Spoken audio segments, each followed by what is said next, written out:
Morning, everybody. Thank you for inviting me to come and talk. I started on this issue of infrastructure when I took on the job of Chief Scientific Advisor at Transport, because when I did my research on the department, I found this body called the Council for Integrated Transport.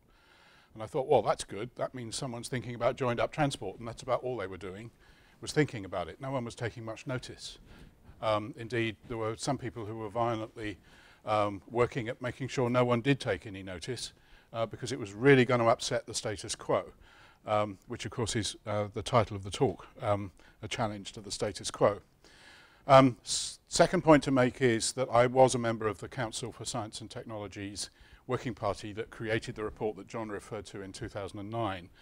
To some extent it happened because I was asked by the then chairman and a man who was the permanent secretary in the number 10 at the time, what would be a good thing to look at, and I said infrastructure modernisation, not expecting anyone to really bite on it because I thought no, it's far too hard and abstract, and they did, and the rest is history. That was 4 years ago.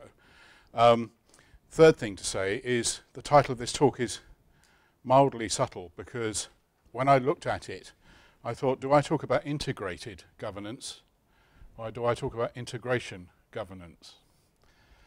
And they're different. And so I decided to talk about integration governance, in other words, the governance of integration, which may not need integrated governance. That's why it's subtle. So hopefully, in the 20 minutes I've got, you'll capture some of the nuances of the possibilities that lie in front of us to start doing much more than joined up thinking, which is difficult enough, which is joined up doing. We're nowhere near doing joined up doing. There's this phrase out there, why don't they, whoever they are, do joined up thinking? Actually, I want they, whoever they are, to do joined up doing, because it's them having done things which cause us to experience a better developed society than the one we've got. I also realized during this journey that one of the things we don't understand very well is what makes a developed society a developed society. We think we do, and then usually we understand it better when something about it breaks. Then we know that we're no longer likely to be living in a developed society with regard to some incident that's just happened to us. And there were 12 miles of stationary traffic on the eastbound M4 this morning as I drove west, who certainly discovered something about what one accident can do to their Monday morning commute. Like wreck it, because they were going to be there for hours. There was no way out. So I started to realize that we certainly needed to think about the scale of infrastructure in a developed society as a crucial factor in maintaining our status as a developed society.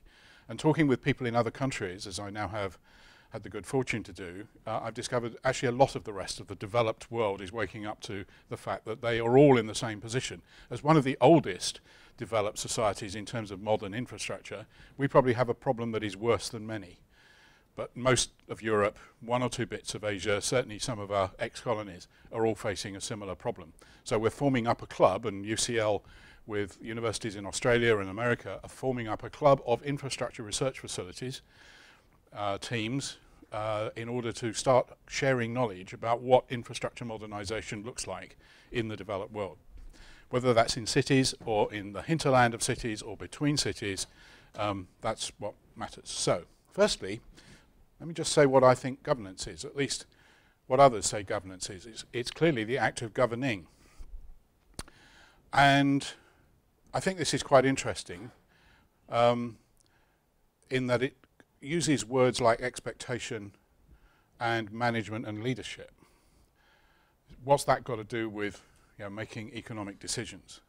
Well, it's to do with vision, but there's also in there verify performance, and without data it's very difficult to verify anything.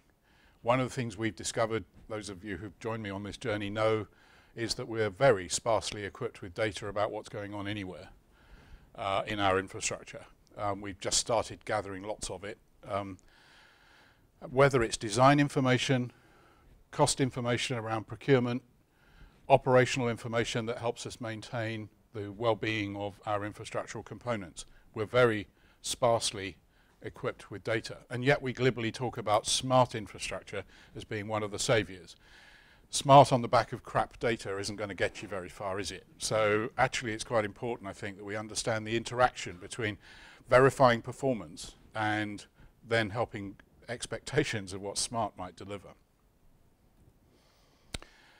Now, there's an assumption that governance is delivered by government. In other words, an elected democratic process at a range of scales. And one of the things I've been trying to do is to say, well, when we talk about why don't they do something about it, there is this assumption that it is the government we're talking about. Actually, the government doesn't run very much of our infrastructure at all, hardly anything directly. Most of it is either in the forms of agencies or it's in the markets. So the they who have this governance responsibility isn't the government at all. It's the market. We don't have a means by which the general public can influence the market. What I found very interesting when I was the chief scientific advisor in DFT in particular was when we had that terrible snow on the 19th of December the year before last, on a Saturday morning, most of you will remember it, the Secretary of State for Transport thought, what's that got to do with me? This is Heathrow, it's a private company, it's run by the Spanish. He had no responsibility, he had no authority to change anything. The public and the media held him accountable. He thought he had devolved accountability as well, he hadn't. He hadn't on volcanic ash, he hasn't on almost everything. Not just him, the Energy Secretary hasn't, the Environment Secretary hasn't. They've all still got the accountability, and what they've all now discovered over the last 30 to 40 years is they've devolved all the responsibility, all the authority levers, and none of the accountability, because we don't believe that they should escape from being accountable. We, the media, we, the general public. So there's a complete mismatch in how the various elements of governance are attributed to those who are responsible, accountable, and have authority. And I think the market has to face up, in other words, the leaders of those industries have to face up to the fact they have to get into a much more mature dialogue with politicians, who still influence, of course, a huge amount of these infrastructural decisions, as to how we divide up that governance responsibility. And at the moment, it seems to me at least, it's confrontational, it's not collaborative. So collaborative governance is really rather important if we're going to make sure that we understand how the mechanisms for management and leadership across those three elements of governance, which I think are probably the most important, actually are going to work. And then lastly, which brings us to the point of resilience, is how do we get an organisation that we get this worthwhile pattern of good results? And worthwhile is a sort of value proposition, deliberately chosen that word, and an undesirable pattern of bad circumstances, which is the resilience element. How do we get the resilience, the value of resilience, into the value proposition for investment is, I think, one of our major challenges. There's quite a lot of work in various sectors which has been worked on in that space, particularly where safety has been crucial. The mining industry has done a lot of work in understanding resilience investment because the downside risk is huge, as has the aviation industry. So I think there's quite a lot of stuff we can learn from various sectors and generalize and take into other sectors to deliver this rational purpose of governance that delivers assurance of a range of things. In other words, assurance that we're going to get the benefits, but assurance we're not taking undue risks. And importantly, the bit in brackets, on behalf of others. Now, the others are a huge range of stakeholders who normally are only partially available to sit around the table and listen and talk to us. So governance is, once you unpick it, is a very complex in itself issue. And I think as a complex issue, which is socio-technical, it ought to be worthy of its own area of examination in academia and elsewhere. Now I'm going to say something about integration. Just so that we have a very simple definition, adding parts to make a unified whole. Unified is important, of course. And it has the ambition, not necessarily achievable all the time, the purpose of strengthening networks. And you do that in integration terms using policies. You use policies which cause more coherent behavior to occur than otherwise might be the case. Which is why I'm interested in engineering policy, because there's a lot of work going on in academia and elsewhere on what do you need to know to deliver integrated doing.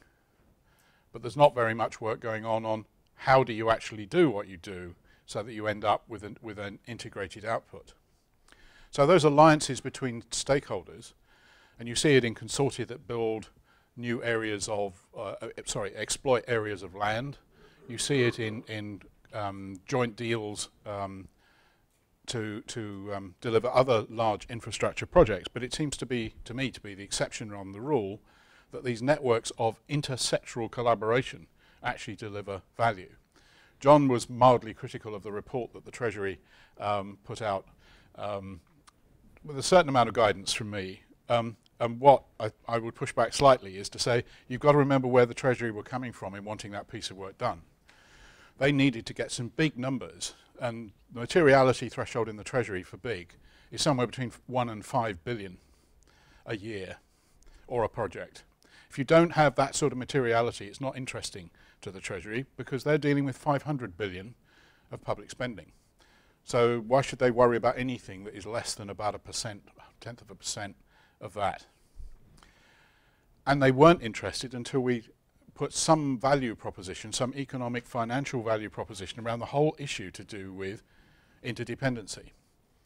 And that report looked at 5 studies to see whether, 6 case studies, to see what the sorts of numbers look like. And they are typically 5 billion or $500 million per year during the lifetime, if you have done your interdependency analysis properly, even though that was a very simplistic view and a very localized view. And that was a bridgehead of getting politicians interested in even thinking about this subject. Because without that, they weren't interested at all. They saw this as an academic exercise that was something to do with people building simulation models and so on. Actually, the question about simulation models, where's the professional sim city is a question I've been asking people for ages. I think it could be very interesting to build such a thing. So these alliances not only have to be built from the ground up, they also have to be built on the back of years and years of skepticism about trying to join things up, because it's much easier and much more comfortable to stay down in your silo until something breaks, and then you find actually the world is a very complex joined up place, and then you groan about it. So what I'm beginning to see is that this integration activity is how we build a mixture of an integration of policies that incorporate all the stakeholder perspectives on what futures might look like at a range of timescales in a range of different elements of infrastructure investment, whether it's design, procurement, building it or operating it or decommissioning it or making it recover from shock. And how do we generate policy frameworks which reinforce collaboration and cooperation rather than reinforce outright competition? Now, it's not to say competition isn't a useful metric for assessing good value for money, but good value for money is only one element of what delivers successful outcomes. And if it becomes the dominant one, as typically is the case, you end up in a very narrow view of what the future might look like. So that's a quick tour around integration. So what is the challenge to the status quo? Well, firstly, the status quo is that it doesn't like complex packages of policies, because the impact's very difficult to assess. And if I was the person putting forward that policy, but I had to do it in collaboration with loads of other people, I'm not going to get the kudos, oh minister. So ministers really love having things which are theirs and only theirs, because then they get the political capital. And we have to recognize the political capital is actually an important thing that gets invested. One of the recommendations that's come out of the last National Infrastructure Plan is that a lot of large infrastructure projects are governed by a set of secretaries of state, not just by one. And you would not believe the amount of blood, sweat and tears that went on in Whitehall, maybe you would, to get that statement in the National Infrastructure Plan and to get the Prime Minister to agree to it. Because it's absolutely countercultural to almost anything that's happened so far. Of course, the proof will be in the actual delivery, but that's where it is at the moment. That is why I'm quite glad that Jeremy's taking on the role I've just given to him, because actually doing that stuff is going to need a bit more energy than I have got left, and indeed the access that he's got because he's still in government. So that's one of the reasons why this is a challenge to the status quo. It's moving against what are typically the historic trends of how we've done this in the past. clearly the benefits are multifactorial. We've already heard that this morning from your description of the rail. Everyone sort of has a view of what their benefits are, and they're in different spaces, whether it's a traveller, an investor, a railway operator, a train operator, or an interface governor. Very interesting point, who owns the interface. As a story, I'm one of the southeast commuters, and you know there's some quite tight bendy tracks, and so on those tight bendy tracks you find these big canisters sat underneath the train which squirt out grease onto the track in order to reduce the wear on the track and on the flanges on the wheels. Now, what I understand, or maybe you ought to comment on this, is that post rail track and train operating companies, whilst everyone understood that was the right thing to do, no one was given the responsibility of filling the grease gun. So they emptied. And then there was a huge debate about who's going to pay for the grease and fill it.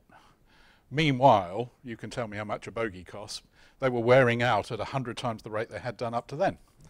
And they're of course on the train, so it's the train operating company's problem, because that wore out more quickly than the track did. So, you know, there's some real subtleties about who owns things at the interface, which I think that's a really rather mechanical engineering example. So one of the other things we've discovered, we sort of knew, but we did quite a lot of analysis in the Treasury work, was the different infrastructure sectors. Now I'm casting it right across all forms of transport, waste, water, ICT and energy. The financial models for all of those things are different. They're different within the sectors and they're different between the sectors. So if you're trying to build a holistic program of activity, when you've got 16 different financial models, some of them regulated to be different financial models, you've got a real problem to deal with integration. So it's quite difficult to evaluate whether it's just value for money or something more sophisticated, because your underlying financial models are all different. And again, financiers and accountants and economists walk away from that sort of stuff because that's really difficult, isn't it? But the reality is that's what we've got to try and do. And again, there are some case studies which showed how that would work properly. And, well, everyone knows that collaboration costs, so it's got an overhead. And if you don't deliver value from that overhead, why would you want to do it? And because single stakeholder benefit assessments are usually used, there's no incentive at all to do collaboration. So these, for me, are the challenge to the status quo of how we do things. And of course, this status quo seems to go on forever. So there is something about collaboration in other sectors than the one we're talking about today. I'll leave you to read this while I pause for 30 seconds. This is a real example. I took this off the BBC website about 3 weeks ago. Still there if you want to use that link.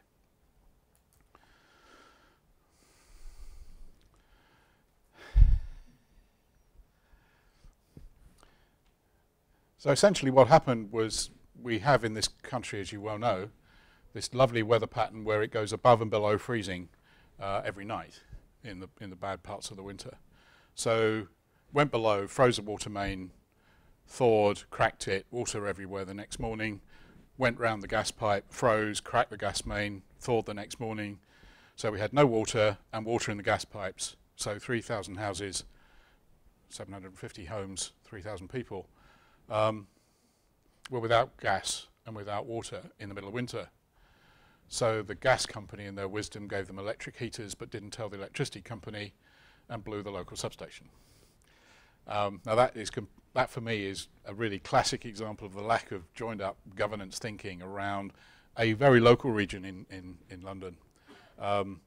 And of course they all did everything to repair and get everything back as quickly as possible. But if you knew where your assets were, they didn't. If you knew what the resilience pattern would look like if one of them caused a problem with one of the others, they didn't. And they knew who to talk to if the remedial measures involved others, and they didn't bother with that, then this thing might not have happened. But there are so many things they didn't know. Remember I said about data, underground data in particular. Chris will love that. What have we got underground in cities is just a mystery. This sort of episode wouldn't have happened. So the opportunities for doing things better now are, I think, to use systems thinking approaches to how we evaluate infrastructure investment and governance. It's an approach to thinking about trying to solve this problem.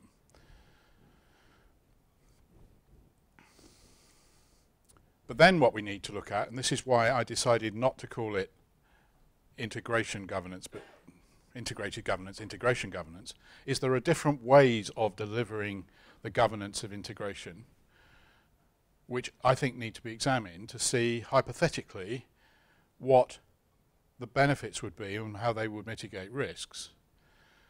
Because if you said, well, we'll just continue doing it the way we're doing it, you can see where we know where that is taking us, and it doesn't look very clever. If you said, I'm going to have a central control model, Singapore being the obvious example, and I'm talking to the Singaporean government, because they're beginning to realize their model is going to break because society is not very well taken into account. They're not consulted. They're having to consult now. Those of you who know the history of Singapore know that actually they've moved from where they were 40 years ago to where they are now. It's an absolute miracle. But they've done it by central control. And they did it by concept planning. And I've seen their concept plans that they put out in 1975. And the transport system is exactly the same as they're now building. Huge vision that they had of what they wanted to do. But some of the housing issues, some of the environmental issues are now beginning to bite them because the society is beginning to understand that the government doesn't know everything.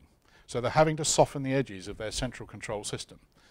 But it served them very well for where they were. There are those who say we ought to be doing that with our cities in this country because that's the only way we're going to regenerate city economies.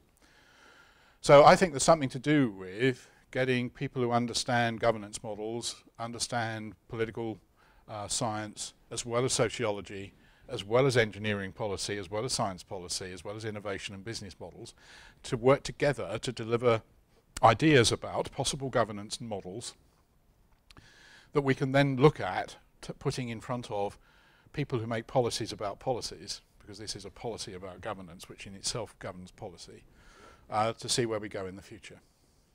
And then to see what the key factors might be in a program that takes us from where we are now to where we want to be. This is a massive change program.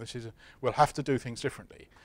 How are we going to do things differently? We won't just drift into, or at least we could just drift into, but wouldn't it be better if we the professional group, they, the politicians, sat round the table and said, here are some of the options. Here are some of the sensible things we could do. Everyone's going to have to make compromises. We already make compromises, but let's make it a much more structured set of mutual understanding based compromises so that we have some idea of where we're headed.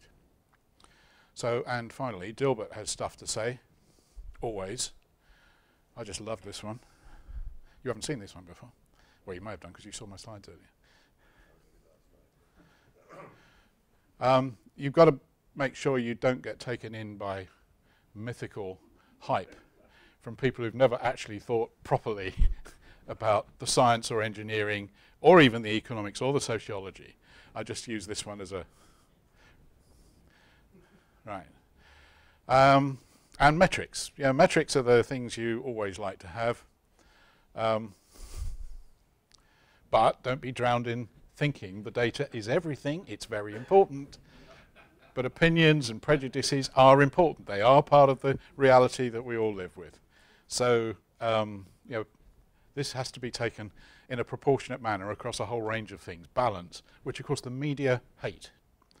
This is not a good story, and yet developed societies depend on it. And that's, I think, our difficulty. Thank you very much.